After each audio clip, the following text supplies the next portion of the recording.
My name is Caleb, and today I will discuss why I think that new atheists should not be in formal debates. Now then, when I say new atheist, I know that that's a bit of a broad term, a bit of a fluid group, but what I mean by that generally is that I'm speaking of very anti-theist, polemical-focused atheists. And one of the key figures of that, I would say, as the type of person that I'm speaking of, would be a guy called Dillahunty. He's kind of the epitome of the thing that I'm critiquing here. And the reason why I don't think that they should be accepted or respected in formal debates is, well, I'll get into that right now. There seems to be a novel definition of atheism that they're using that has not traditionally been used in philosophy, particularly when debating the existence of God or stuff like that.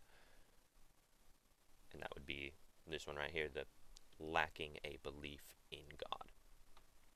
This is not really a positive proposition. It's more of a psychological state of the person that is identified as an atheist. That's what they have started to use as their definition going into these debates. And historically, and even in modern period, a lot of atheist philosophers themselves do not use this definition for a number of reasons that I'll get into later. So, here we have Robin Le Poitevin. An atheist is one who denies the existence of a personal, transcendent creator of the universe, rather than one who simply lives his life without reference to such a being. Okay, and then J.L. Schellenberg. In philosophy, the atheist is not just someone who doesn't accept theism, but more strongly, someone who opposes it. And just another reference here, I'm going to read from the Stanford Encyclopedia of Philosophy. In philosophy, however, the more specifically in the philosophy of religion, the term atheism is standardly used to refer to the proposition that God does not exist, or more broadly, the proposition that there are no gods. Thus, to be an atheist on this definition, it does not suffice to suspend judgment on whether there is a God, even though that implies a lack of theistic belief.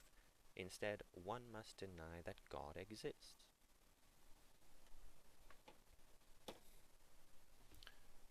So, undoubtedly, this psychological definition that is being used a lot is novel and is not usually accepted in philosophical circles, particularly when debating the existence of God. The reason why it's problematic is because generally, historically, debate is two people or two groups coming together, meeting up, usually in a public forum, to debate a certain proposition. They usually have two separate positions on it. Take, for instance, the abortion debate. One proposition might be that abortion should be legal. The other one is that it should not be legal. And both of these are claims. Both of them require a positive argument for them. It's not one side being completely agnostic and just saying that the other side has to prove their case, but I don't. That's not how debate traditionally works.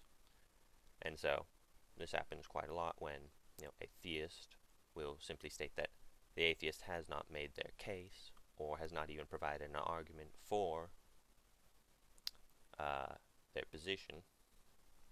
The atheist will then fall back on the agnostic or psychological definition and state, well, I don't have a position, I just lack a belief in God. So you have to purely defend your position, make an argument, and then I can be a passive skeptic in this debate. That's not traditionally how it works. We wouldn't accept either, no matter what your position is on the abortion debate, one person coming into the debate and just constantly saying, I'm not convinced, I'm not convinced, I'm not convinced, I'm not convinced, to whatever the other person says, and never providing a positive case for anything. That's not how debate works.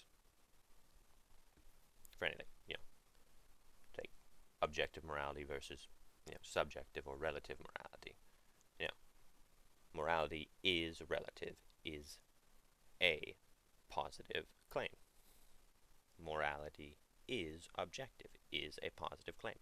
Both sides of that debate need to provide an argument for their position. And the audience then decides who has the better argument, who they are convinced by. So the new atheist wants to essentially be an audience member in the debate. But that's not how debates work. You need to have, if you're in a formal debate, you need to have a positive claim and a positive argument. That doesn't mean that, you can't use that definition of atheism in your personal life or in, less formal discussions, like, you're talking with friends or something like that about the topic of theism. You can just be a passive skeptic then. But specifically for formal public debates, this is not how they are supposed to function. You have two people, positive claim, positive claim. Both make a case, audience decides whose claim is more supported by the arguments.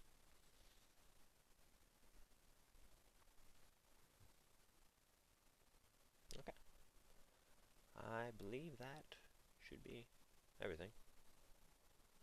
Alright, thank you for listening.